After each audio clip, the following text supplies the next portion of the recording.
Sudden cardiac death is one of the leading causes in the world. I'm in America at the moment. Cardiovascular disease remains the leading cause of death. Every 40 seconds here, someone has a heart attack.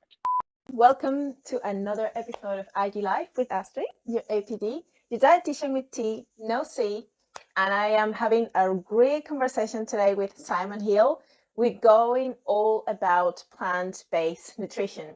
And this is going to be great because I haven't touched very much into this topic, and there's a lot of people who want to learn more about what if I am vegetarian or vegan. And as a dietitian, I have the need to be sharing with you more information about this topic as well, because I know many of you guys struggle with this. So I have Simon Hill with me.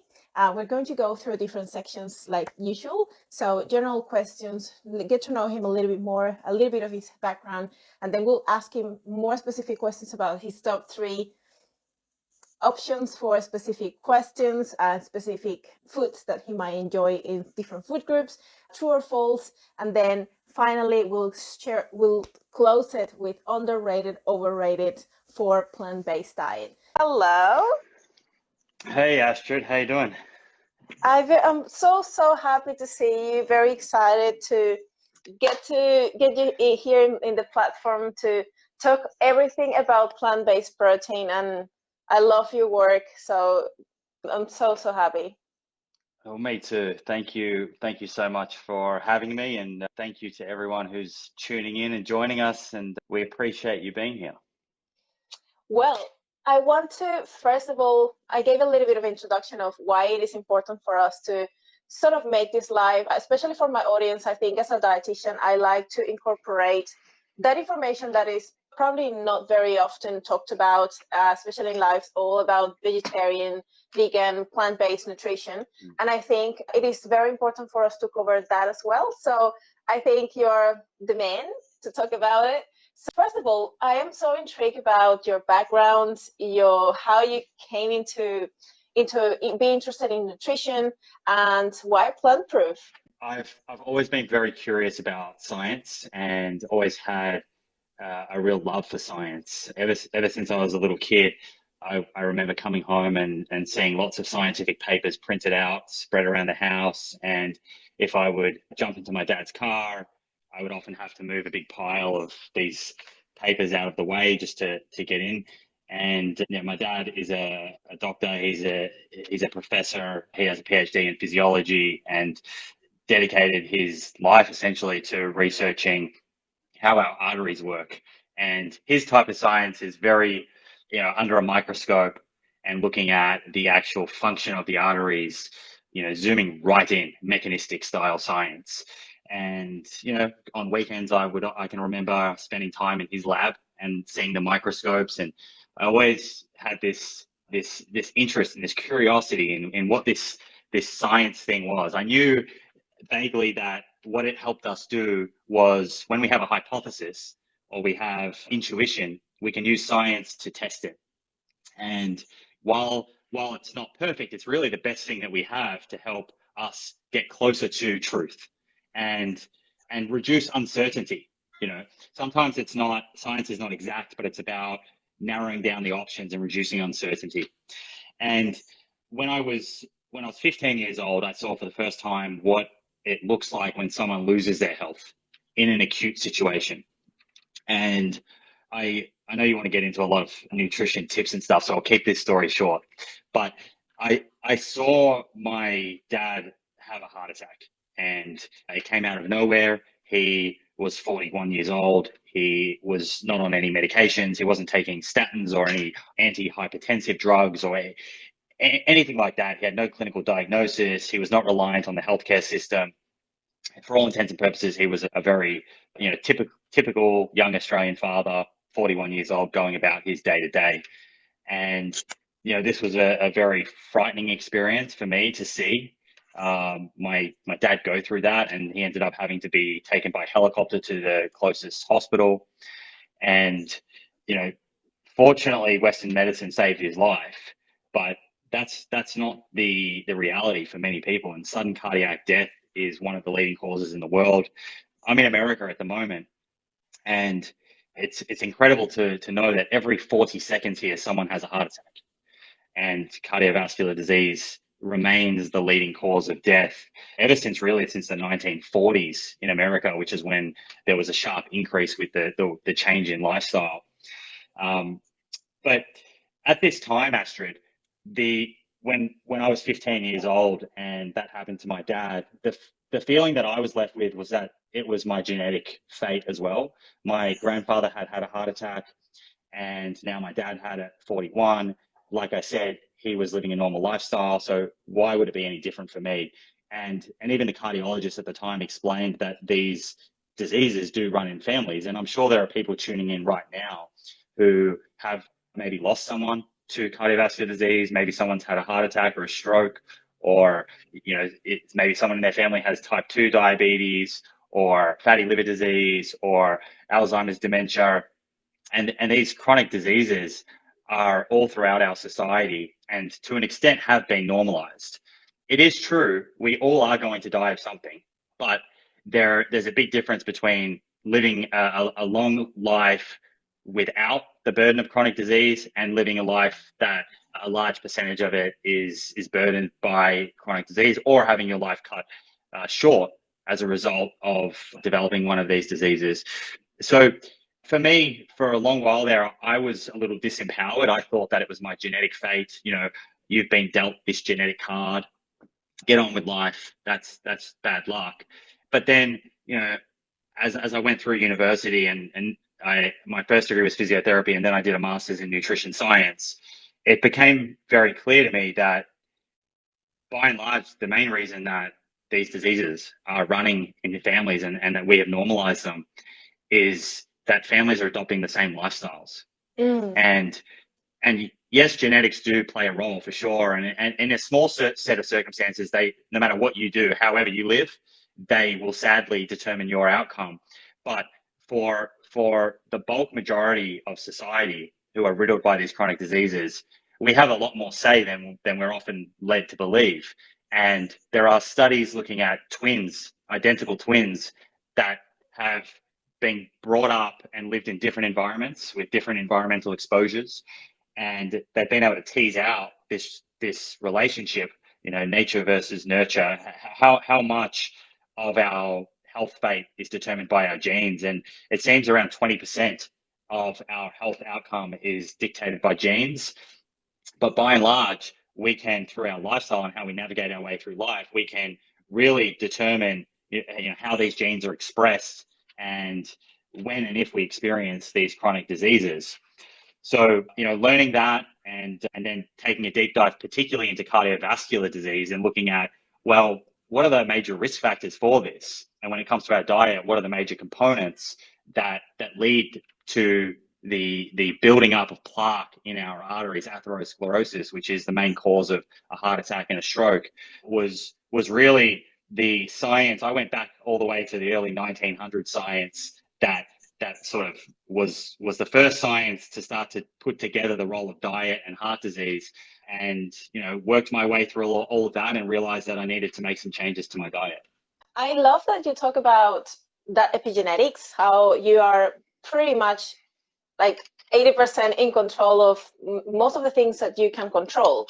It is part of your lifestyle, how you decide to run your behaviors, your habits, how that they might trigger or trigger this cascade of things that you probably are genetically predisposed to have. But maybe if you are able to be smart about how you manage and how you live your life, how you nourish yourself, then you may be able to change how things actually happen. So one thing is that it could be predicted, but it is in your control for the most part to whether that is going to develop or not in the majority of the cases.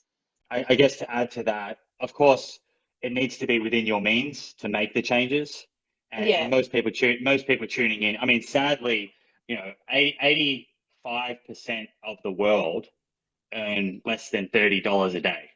So, that's a statistic that I heard recently, and it just is a good reminder that I guess I don't want to minimize the effect of poverty in all of this as well, because for a small percentage of people across the world, it is within their means to make the changes to their lifestyle to help reduce the chance of chronic disease. But for a large percentage of society, the chronic disease burden is really dictated by political and socioeconomic circumstances. But by and large now, and I assume most people that are tuning in here, it is within their means to take some control of their health.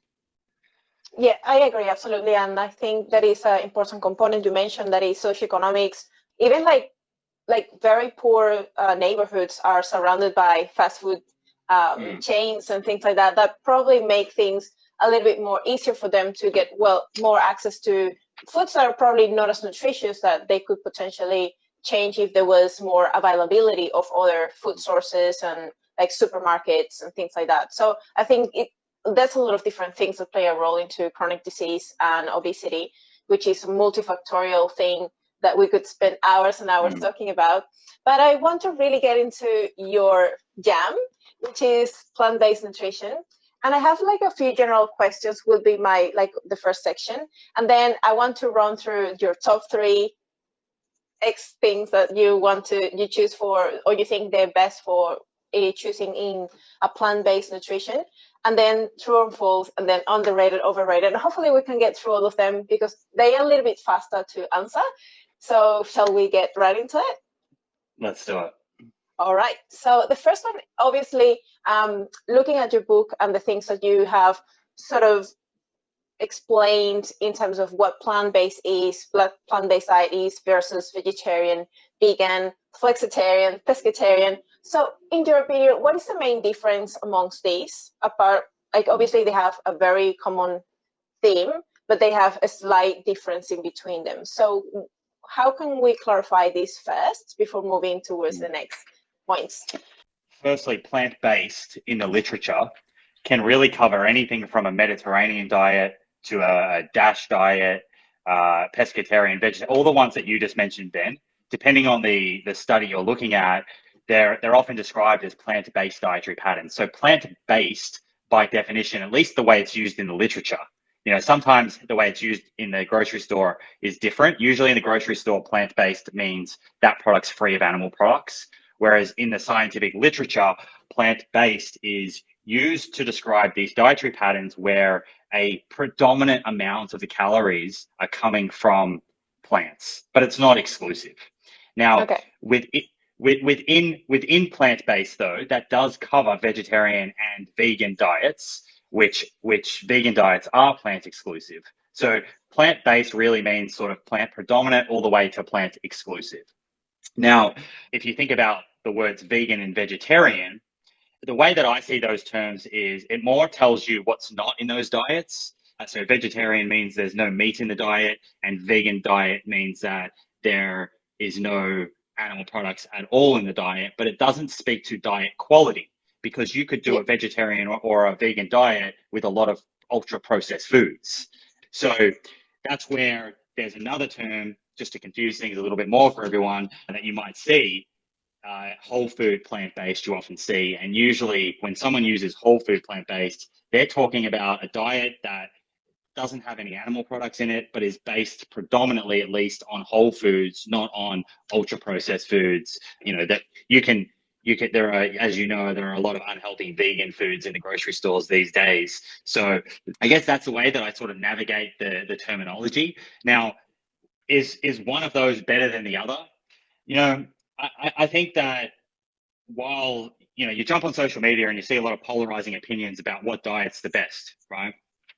And I'm not convinced that we can, through science, separate the differences between plant predominant diets and plant exclusive. Certainly, there's a lot of research comparing those individual diets with a standard Western diet. And as you're shifting to any of them, you're getting significant improvements. But I don't think there's any science to suggest, for example, a well-done Mediterranean diet, which is an omnivorous diet, but it's an omnivorous diet that has probably more fish than a standard diet, fatty fish. It has a little bit less red meat, less reliance on poultry, has lots of whole grains, fruits, vegetables, nuts, and seeds. I don't believe that we can split a really thoughtfully constructed diet like that with a whole food plant-based diet. So my real message in the book when it comes to nutrition science is that there is this theme of eating that seems to be consistent, and that is diets that are low in saturated fat. They provide good amounts of unsaturated fats. Now that could be marine sources, or it could be nuts and seeds. They're rich in fiber. That's such an important one. Most diets these days are sitting around 15 to maybe high teens, 18, 19 grams of fiber a day, depending on the country you're looking at, maybe even a little lower, but we should be getting 30, 35 plus. And we can talk a bit more about fiber, because I know that that's an interesting one, how to handle more fiber. But it's this theme: low saturated fat, good amount of unsaturated fats, good amounts of fiber. It's low in ultra processed foods, and it is going to contain more plant protein than the standard Western diet, which is very low in plant protein. In fact, in the standard Western diet, 70 to 85% of protein is coming from animal protein. And so I think that that theme that I just described then, you can do that in a number of different ways.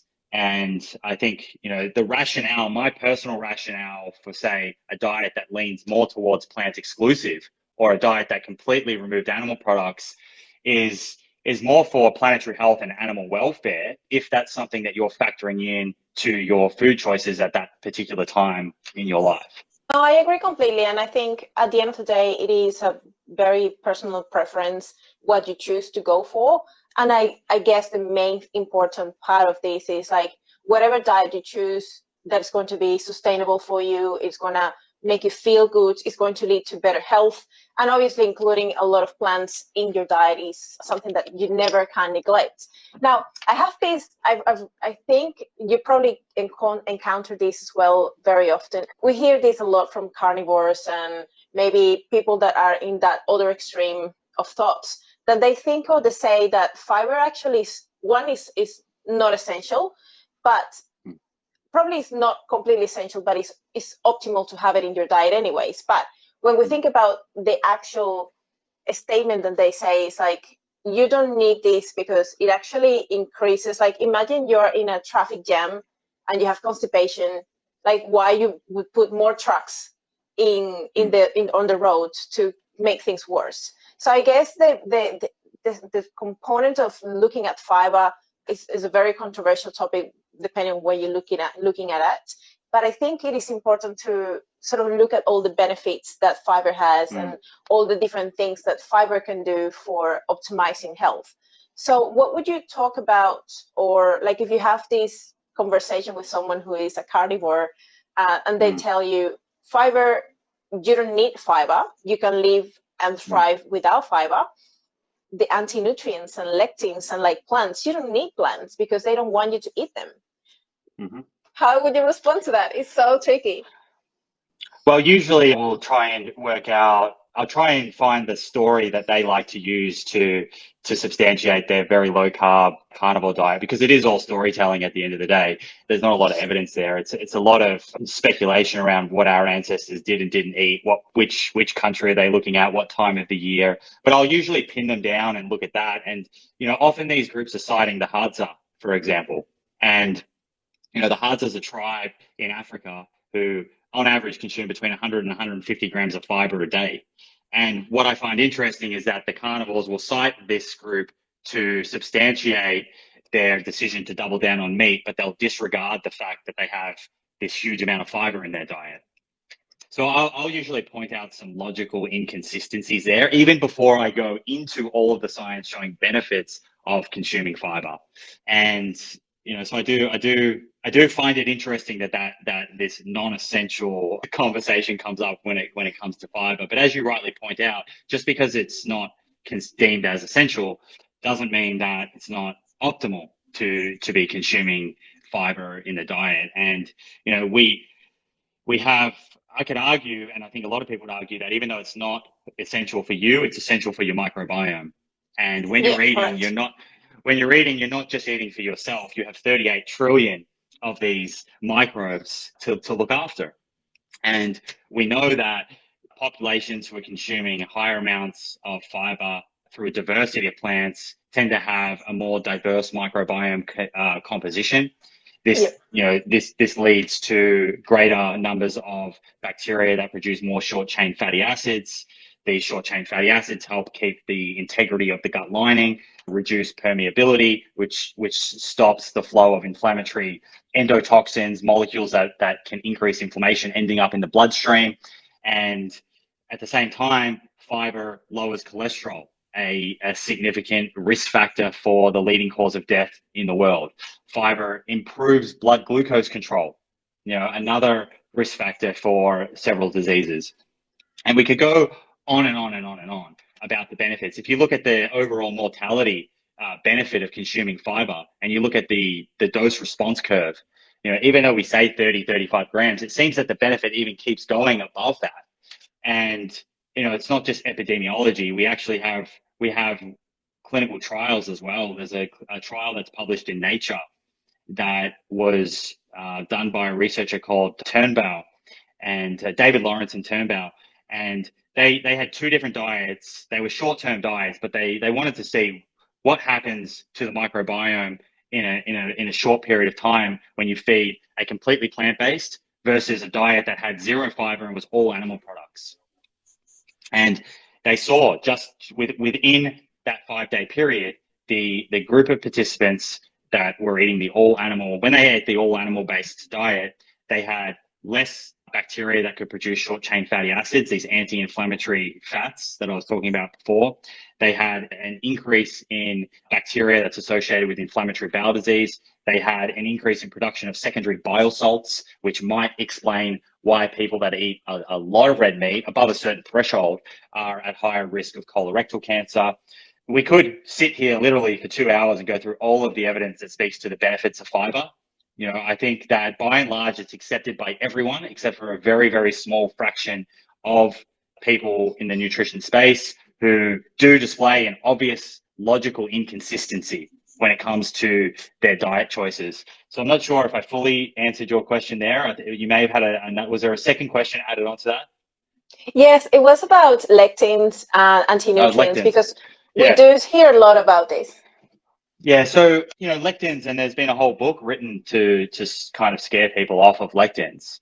And I think that if you look at the science that is being used to drive that narrative, not all science is equal, that.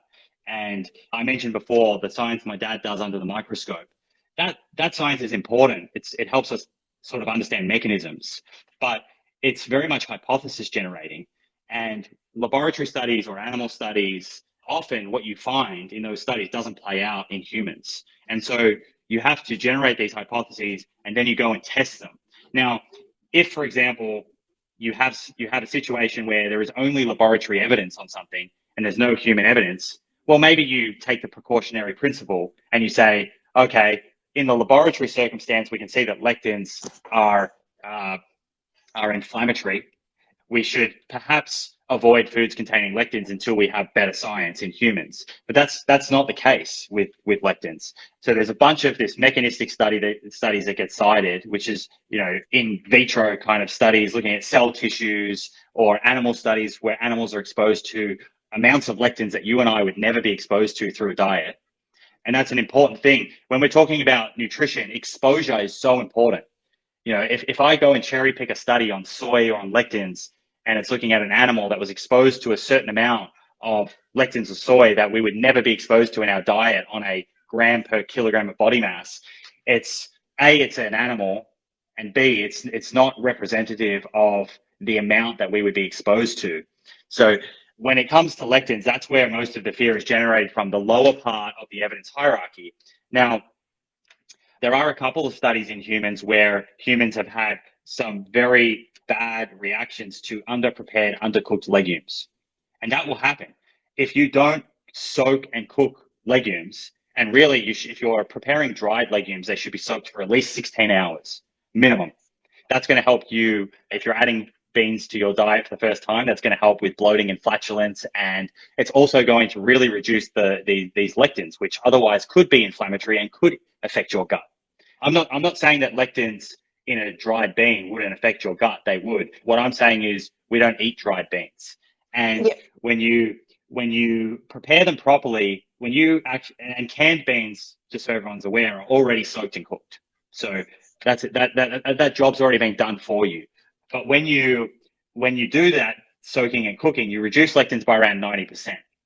Now, the the the ironic thing is, if we just looked at mechanistic studies, let's just say we said, okay, throw out human studies. There is more. Anyone can look this up.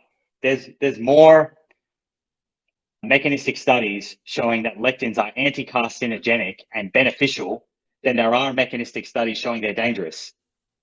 100 times more. So we could create a stronger case from a mechanistic point of view to support lectins if we really wanted to.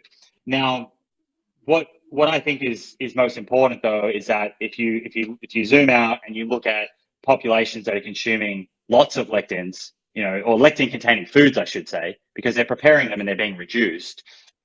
These populations are not, they don't have higher incidence of these autoimmune gut issues. They have a great health span, great lifespan. You'd think that we would see it in these populations where legumes are a real cornerstone part of their diet, but we don't. And the way that I like to explain this to people is that I emphasized the importance of exposure before.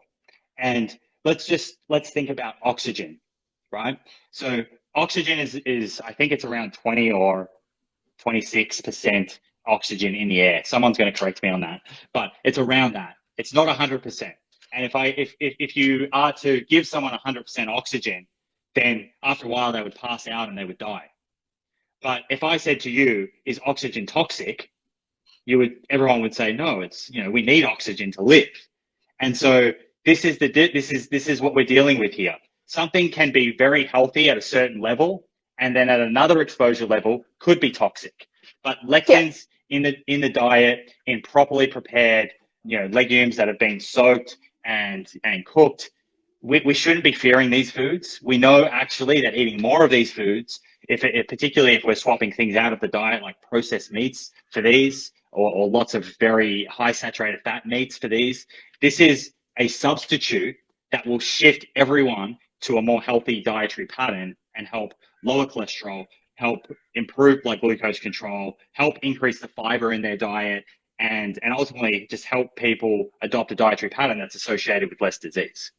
No, I agree. And I think at the end of the day, it's like the dose makes the poison until a point, like, well, if you have lots of something that your body's not prepared to handle, maybe you will have certain reactions, certain, like probably your body's not going to like it. But it's also something that we see as well is about, like, when we're starting to eat fiber, especially coming from a background that very low intake of fiber, people seem to don't react very well if they go from one extreme to the other. Or, well, I was told to jump to 35 grams of fiber and they've been eating 15.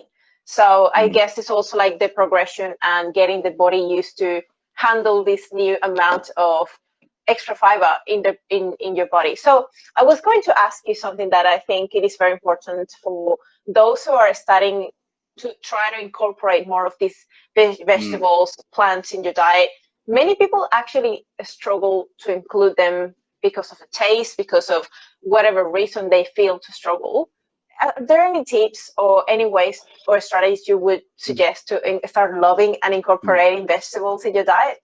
And you raise a good point there around increasing fiber too quickly. If you're coming from a diet that's very low fiber to high fiber, because I want to clarify something.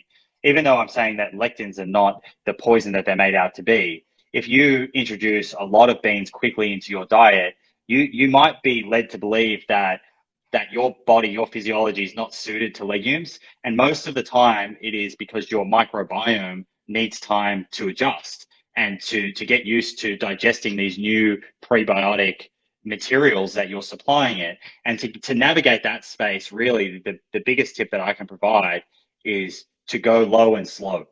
It's introducing, I'm talking about 2 to 4 grams more fiber every day or every week, just slowly increasing it, not going from 15 grams to 30 overnight. And as I said, if you're preparing those legumes, make sure you're soaking them for at least 16 hours, or buying the canned beans. Eating slowly, chewing your food and eating slowly helps a lot with digestion.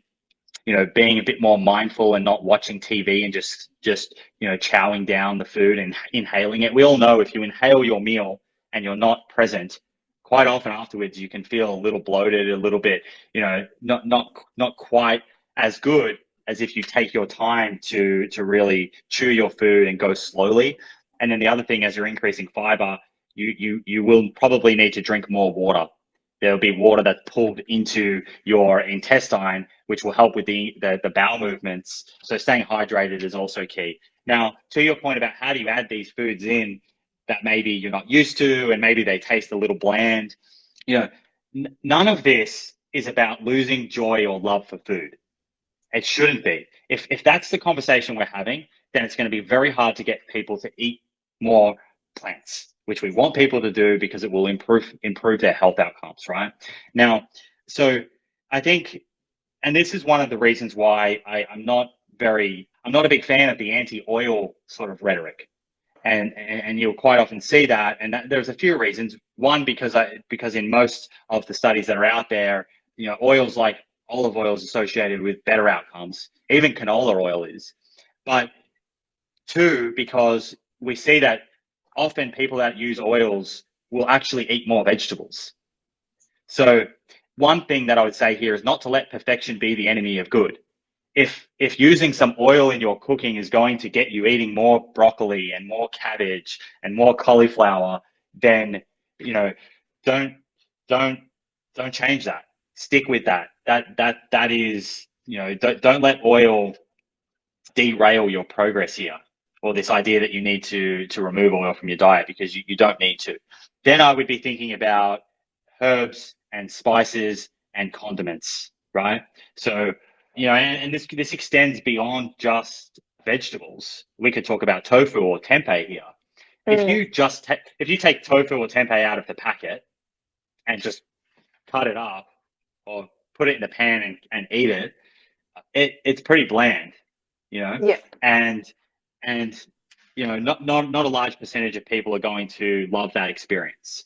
But at the same time, if you do that with a piece of chicken breast, same thing, no marinade, you just put it in there and cook it up. It's not a flavor bomb. It's not bringing a whole lot of flavor. So we know that we need to prepare food to bring flavor. And if you think about Japanese food, for example, as soon as I think of Japanese, I think of the flavors coming from seaweed, ginger, wasabi, and soy sauce. And so if you want to make a Japanese inspired dish, then those are the kind of condiments and flavors that you're going to want to work with.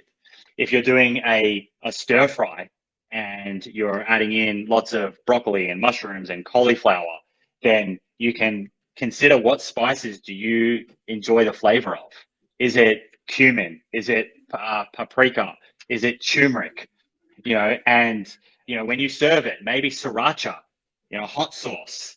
I love putting hot sauce on when I do Mexican inspired dishes with guacamole and black beans and some brown rice. Don't shy away from herbs and spices, even if they're the dried form. It doesn't always have to be fresh. I think it's good to mix it up, but dried herbs and spices are very rich in polyphenols. And, we know that these polyphenol compounds, which are, back to your point before, it's funny, they are part of a plant's natural defense system. And, we see, if you look at plants grown in perfect conditions versus, say, organic plants that kind of have to fend for themselves, that are exposed to the sun and wind and different nutrient conditions and different water conditions, they tend to be higher in polyphenols by a little bit. It does depend on the plant, but the idea here is that plant is made to sort of fend for itself a little bit more and protect itself more. Now, what we see with polyphenols is that they seem to activate disease-resistant pathways in humans. It's kind of counterintuitive, but there is this school of thought, and there's a term called xenohormesis that has been used to describe this. And the idea is that these polyphenols are essentially knowledge. They're information that is telling us in advance that conditions are harsh, there's still food here, but there might not be. And essentially that we use that information, our body's using that information to activate these disease resistance pathways to become a stronger organism in anticipation that perhaps there won't be food. And the idea here is that those pathways are very similar to the ones that are activated when you deprive someone of food for a period of time, for example, during calorie restriction or fasting. So I guess we're coming full circle there on polyphenols, but the main point I want to add is that these herbs and spices in their dried form or fresh, they are going to bring flavor, but they're also going to bring important nutrition that can help your body become more resilient against disease. And then there are also certain interactions like cooking with garlic and onion, for example. When you use garlic and onion, I always have a bit of olive oil, then garlic and onion, olive or avocado oil, depending what I have, with some garlic and onion, usually to start almost every dish if I'm doing like a stir fry, or even if I'm cooking up some sort of bolognese, lentil bolognese type dish. And both onion and garlic they're not just bring flavor, they actually increase your absorption of iron and zinc in your meals, which are two, quite important nutrients of focus. It is a little bit tricky for some people that they suffer from IBS and they have to sort of be looking out for some FODMAPs that might just irritate their bowels, or just feel like, well, if these are important nutrients, which they are, how do I actually manage to navigate through a plant-based diet where I am actually struggling with lots of different plants that I might even enjoy? The ones that only I like are the ones who cause me bloating and pain and inflammation. So in this case, for someone who is trying to go into a more plant-based diet, but they have issues with IBS and high FODMAP foods, what would be your suggestion to navigate through this? I think it can be a little bit tricky, and it's going to be specifically patient dependent, but maybe some tips around that. So it is definitely going to be patient dependent, and irritable bowel syndrome affects around 20% of the population. So this is not something that's rare. It's very common. And different people will have different triggers, as you know. And, diet is one part of IBS, but stress and anxiety is often a huge part and not something that is spoken about probably as much. So I don't want to make it out like IBS is just about fixing the diet. There could be other contributing factors that are manifesting through this as this abdominal pain, discomfort, following a meal that usually tends to get a little bit better with a bowel movement. But people that experience this will know exactly what I'm talking about. And it can be a very debilitating condition. And there are, one of the reasons why certain diets, like maybe the carnivore diet, I think there are, some people can get some short-term benefit, is that it is a severe elimination diet, and you are removing some triggers from the diet, no doubt about it. There's enough anecdotal evidence to realize that people are experiencing actual benefit. And I don't think you can sort of take that away from someone. The question is, with any elimination diet, whether it's like that or even the low FODMAP style diet, is, long term, you are starving the microbiome. So really the key is to work with someone who completely understands your circumstances. As I said, not just your diet, but your overall presentation is critical here. And it's going to be hard for you just to jump online and find a post about IBS and sort of determine the best path for you. But the point I want to make here is, from a dietary component point of view, when you eliminate, you can get an improvement in symptoms, but the end goal should be a reintroduction back to diversity of plants and different types of prebiotic fiber that are tolerated. So reintroduced in a manner where it is well tolerated, and you can rebuild the microbiome composition so that that person can enjoy a wider diversity diet, and the foods that you mentioned earlier that maybe they want to enjoy, they're having trouble digesting. I think there is a period, absolutely, where you have to go through a process of identifying what are the triggers. If it's onion and garlic, definitely I'm not suggesting, cook with lots of onion and garlic because it increases iron absorption. No, you're going to want to eliminate and then work with someone who really understands how to do this and reintroduce in a very objective manner. And you're going to go slow, and it's not going to be overnight, but people can usually get, very good results and end up enjoying a much more diversified diet, over time. I guess the question we could also talk about why does such a large percentage of the population experience IBS? And that's a huge discussion in itself. I alluded to stress and anxiety. It's not just about the diet. We know that yoga interventions, for example, can help reduce symptoms of IBS. There's also perhaps overprescription of antibiotics and over-reliance on antibiotics at certain life stages, which can affect the microbiome and perhaps increase someone's likelihood of experiencing IBS. There are a range of factors that could be influencing why there is such a large number of people with IBS today. And I was going to add that sometimes it's also about the amount. Like we know we have a tolerance threshold for a specific foods. Like if you have lactose intolerance, you don't necessarily going to react to a specific amount if it's very small and doesn't go beyond your tolerance threshold. So it's trying to also find out how much you can tolerate from these foods that cause you some inflammation, and try to find a happy medium where you can still have some of that and get your body able to handle those things without going beyond that threshold. And you might be, even with lactose intolerance, some dairy foods are lower in lactose, like hard cheeses, and someone might do better with that versus, milk. But as you say, yes, the thresholds are very important to determine. And in doing that, you can, rather than going to a completely restricted diet, you might find that you have a diversified diet that you can then build from, for sure. Now, let's move to the new section of your top 3 preferences for specific food groups, plant-based. So when it comes to plant-based whole protein sources, what are your 3 top favorite? I'm going to say lentils. I think they're very versatile. They're probably my number 1 favorite. Tempeh, I'm going to classify as whole food. It is very minimally processed, but it's fermented soybeans. Or actually now you can get tempeh as fermented chickpeas, or there are a few other types of tempeh out there.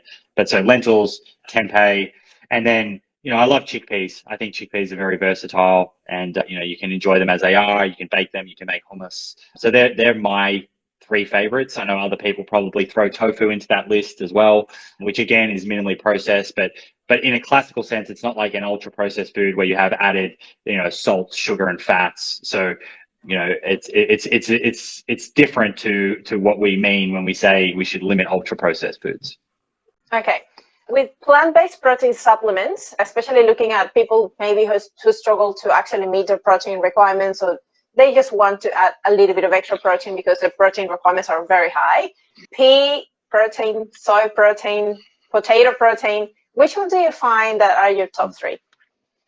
I think potato protein has a very nice amino acid profile. I haven't found it to be very accessible. It's not sold at a lot of places. Potato and corn protein probably are 2 to keep an eye on that do seem to have a very good amino acid profile. And when I say that, they're quite rich in the branched chain amino acids. But I'd say from what's widely available, I think a blend of pea and brown rice, which a lot of brands do, is a good way to go. You could do a soy protein as well if you like soy, and there are some clinical studies that have recently looked at a strength and lean muscle outcomes between omnivores and vegans, and they used the soy protein in that study. But yeah, I think you can't go wrong probably with a pea and brown rice blend, which is very common and highly accessible. Yeah. With vegetables, what are your top 3 most nutritious to include in a plant-based diet? Okay, so I'm going to say number 1, dark leafy greens. They are incredible. They're nutrition powerhouses. If you look per calorie, they're very, very nutrient dense, not just in vitamins and minerals, but also in flavonoids and other phytochemicals that are very important for reducing inflammation and oxidative stress. There's some good correlative data suggesting that the more greens, dark leafy greens you eat, the slower the aging of your brain. So I think everyone would find them attractive for that reason. So that's kale and collard greens and spinach, etc. I think number 2, I'd say, is the cruciferous vegetables. So I'm more going with food groups here, but cruciferous vegetables is, cauliflower and cabbage and broccoli. So dark leafy greens, cruciferous vegetables. And then, I'm going to throw in, are we considering potatoes as a vegetable here? If we are, I'm going to throw in, uh, yeah, they're, they're, that's fair enough. sometimes they're more considered a starch. It depends on Starchy how we're carbohydrate, yeah. how we're classifying them. But I would say, what I would actually say is your orange vegetables. So Okay. carrot and orange sweet potato. So these foods that are very rich in beta carotene, which is important for vitamin A levels in the body. So that would be my three: dark leafy greens, cruciferous vegetables, and then think about your orange vegetables, be it carrot, sweet potato, or other. Okay. With fruit, what are your top three? I love berries, so I could probably reel off the three berries, but I'll make it more interesting than that. But berries number one is definitely. Number two, I would say avocado, which is a fruit. So Yep. an unbelievable source of unsaturated fats, particularly monounsaturated fats. We know very clearly from both observational and clinical trial data in humans that as you swap calories from saturated fat for unsaturated fat, you lower someone's risk of atherosclerosis, coronary heart disease. So that's a good choice, avocado. And then for my third fruit, I'm going to say bananas because they're versatile, and if you want to make a sort of healthy-ish kind of ice cream, you can use them as a base in that, and I do that all the time. So bananas are probably number three there. Your top three iron sources that you probably would go for that are sort of good sources for iron. Okay, if you are interested in a powdered-based sort of plant-derived product, chlorella is very rich in iron. You could, as is blackstrap molasses, which is a kind of syrupy type product, has a bit of a bitter taste. Food-wise, really, you can't go wrong with legumes. They're all super rich in iron. So whether it be kidney beans or lentils, as I mentioned earlier, tempeh, each of these are going to add up over the course of the day. So probably I'd say those would be the main ones that are coming to mind. Okay. So what about B12 sources? Because I know this one can be a little bit tricky in plant-based, but definitely there are sources that you can get it from. The other one that I've just added while on iron, I should have mentioned actually, is whole grains are also a good source of minerals. And that's an important reason why to choose whole grains over refined grains where you can, because they do retain more of those important minerals. And so if you want to enhance iron absorption, right, because often we hear about inhibitors like phytic acid or oxalates that can inhibit mineral absorption, and that's true. But what's often left out of that conversation is that a lot of the studies haven't looked at mixed meals. They look at isolated consumption of food. And what we know, though, is that our food interacts with each other. So mixed meal consumption is very important. And what I mean by that is, yes, if you just ate oats by themselves, then you're going to absorb less iron than if you were eating oats with a good source of vitamin C, for example. Yeah. So vitamin C, strawberries, or be it oranges or capsicum, bell pepper in America, they're called, lemon juice, that will increase the absorption of the iron in your food.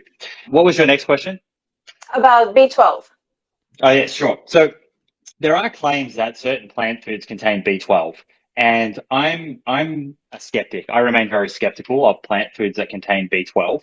There are seaweeds that do contain B12, but from the research that I've come across, often these are inactive B12 analogs. And so what that means is that they don't increase the amount of B12, active B12 in your body. And so they can give you a sort of false sense of security, a false positive. You could get a serum B12 done in your blood test, and it could show that your B12 levels are normal. But serum B12 it doesn't differentiate between inactive and active B12. And that's why if you really want to dig into your B12 level, MMA is a much better test to order when you get a blood test. That will actually get much closer to determining how much active B12 you have and whether you are B12 deficient or have sufficient amounts. So from what I've seen, you can't rely on plant-based foods for B12. Now there are fortified foods. That's a different story. So just like a lot of salt around the world has iodine added to it, and a lot of different flours, wheat, etc., has folate added to it to reduce various population nutrient deficiencies in the population.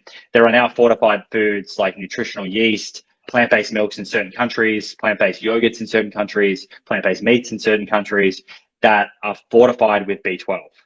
So the general rule of thumb is with fortified foods, though, is if you're going to rely on those for B12, you probably need to be consuming fortified foods 3 times a day that contain B12.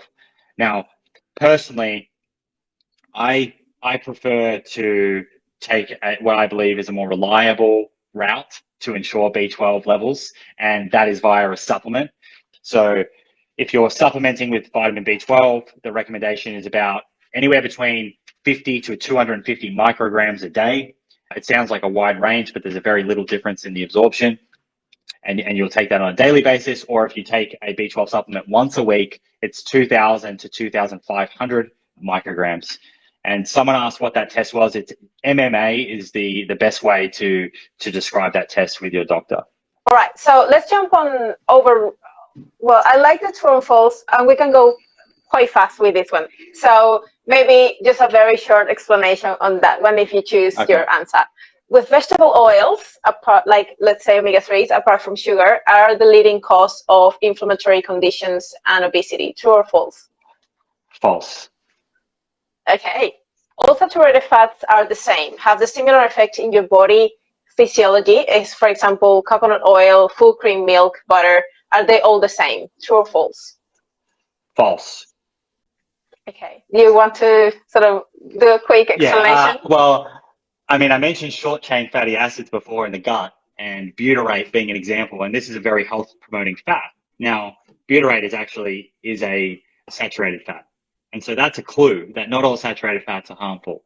And, often it's tended to sort of oversimplify it, the message of reduced saturated fat. Really what we mean by that is that the predominant saturated fats that are in the Western diet tend to be these medium to long chain saturated fats found in animal foods, but also they're in coconut and palm oil. These saturated fats that increase your blood cholesterol, LDL cholesterol, which increases your risk of developing atherosclerosis, the plaque in your arteries, which, as I mentioned before, increases your risk of heart disease or having a stroke. Now, these same saturated fats that I just mentioned then, they also will increase your risk of intrahepatic liver fat. So the accumulation of fat in your liver, those same saturated fats that I just mentioned that predominate in the animal products and in coconut and tropical oils will also decrease insulin sensitivity. So no, not all saturated fats are equal. There are ones that we want to limit. They tend to be in animal foods and tropical oils. And one that sort of stands out as a little misunderstood is stearic acid, which is in chocolate. And this one, unlike those that predominate in animal products, doesn't really affect our cholesterol. So if you're having that piece of chocolate or a few pieces of chocolate at night, you can relax knowing that that's not going to be a bad thing in terms of, it's not going to give you a heart attack. All right. Soy causes bumps and it's generally bad for you. True or false? Possibly true if you drink 12 cups of soy milk a day. Exposure level matters a lot. Okay. Eating plant-based is too expensive. True or false? That depends entirely on someone's circumstance and whether we're talking about trendy plant-based products or we're talking about a more basic diet built on whole foods. But, could it be more expensive than a very ultra-processed diet? Potentially, which is, one of the reasons why a large percentage of people across the world do eat more fast food and more ultra processed foods. One of the attractive things is the price point, but also the fact that they often require less time to prepare and less skill to prepare as well. will add for most people who are buying, lots of animal products, and particularly for people that are buying like the grass-fed animal products, then eating plant-based is not more expensive than that. And you could potentially buy things that are pre-made and pre-prepared, the like pre-cut cauliflower rice, so you don't have to do anything, and it sort of makes it a little bit easier for you to do meal prep and sort of throw that sort of things along your meals as well. For sure. Let's move to over underrated plant-based. So you're gonna say whether that is for you overrated or underrated, and maybe a little bit of why you choose that answer. So when it comes to planning well your diet in a plant-based diet, is it planning well your diet? So we see that a lot of people who go into vegan, vegetarian, they just go and buy stuff, and this is just meat-free or things like that, but they start making the diet very poorly. So for you, is it under or overrated, planning your diet? I think planning your diet, whichever way you eat, is underrated. Yeah. Okay. Multivitamins in a plant-based diet. If someone's not planning their diet very well, then a sort of broad spectrum multivitamin can be beneficial, a bit of an insurance policy. The more that you're planning your diet, then the less gaps you're likely to have, so the less you would need to supplement. So it really depends on the person and what their motivation is for adopting that dietary pattern. But overall, I would say a multivitamin on a plant-based diet, I'm going to say underrated. Okay. What about protein supplements? Overrated or underrated? Underrated. I don't understand the stigma against protein supplements. I think within the context of a healthy dietary pattern, they can help people better achieve their goals. And this idea that isolated nutrients are inherently harmful, I don't necessarily agree with. I don't think that we should be eating our entire diet from supplements or isolated nutrients, but I think we can use them to optimize and to get best results. Okay. What about vitamin D supplements in a plant-based diet? Is that over or underrated? Depends how much you get outside, and depends where you live. If you live in a northern latitude and you don't get a lot of sun exposure, I'd say vitamin D supplementation pretty much for everyone, no matter how they eat, is underrated. If you get your vitamin D levels tested and they're healthy, then vitamin D supplementation, overrated. Okay. Omega-3 fish oil, over or underrated?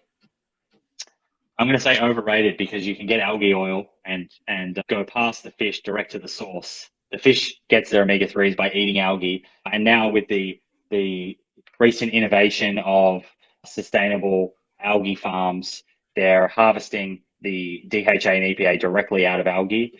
So I think fish oil is overrated, and in the long term, eventually, algae oil will basically become the main omega-3 oil on the shelves. It's just a matter of time to see the price point probably get to a bit more of a comparable level. Okay. Well, the next one was going to be about algae sources of nutrients. Are they over or underrated?